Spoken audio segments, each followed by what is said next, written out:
ከአዲግራት ወደ የት ነው ወደ አድዋ ምናምን እየሄድን ነው መንገድ ላይ እና ቦታውን አይቶት ነው እዚህ ነበር የተመታሁት አለኝ። ልዕልቲ መቀሌ ላይ ምን ይመስል ነበረ ገና ጦርነቱ ሲጀምር? የተመለሱ ብቻ ሳይሆን አካላቸው በጣም የጎደሉ አሉ እና በጣም በቃ እዛ ሞተው የቀሩም አሉና ተፈጥሯችን አገር መውደድ ነው። አገርን ካልወደድክ ባዶነት ነው የሚሰማ። ሚስቶች ባሎቻቸውን የሚጠብቁበት ሰዓት አለ። ይወጡና በቃ ወጥተው የሚቀሩበት ሰዓት አለ አይደል? እና በቃ የሆነ ሊዘምቱ ብለው ይወጣሉ፣ ሳይመለሱ የቀሩበት ሰዓት አለ።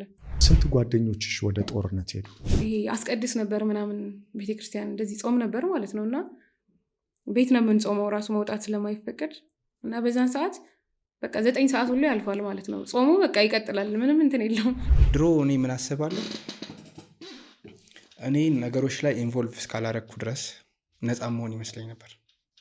አንዳንድ የሚያለቅሱ ሰዎች ሁሉ ሰላም ላይ ናቸው ብለህ ነው የምታስበው። እውነት እኔ የሆነ አሁን ባለቅስ ለየትኛው ሀዘኔ እንደሆነ አላውቅም። ማለት በጣም ተደራርቧል። አሁን መናፈቅ ቢሰማ ለየትኛው ናፍቆት ለየትኛው ጊዜ የሚለውን ነገር አሁን ለይተህ ማወቅ እንኳን ይከብዳል። ተደራራቢ ነገር ስለሆነ ማለት ነው።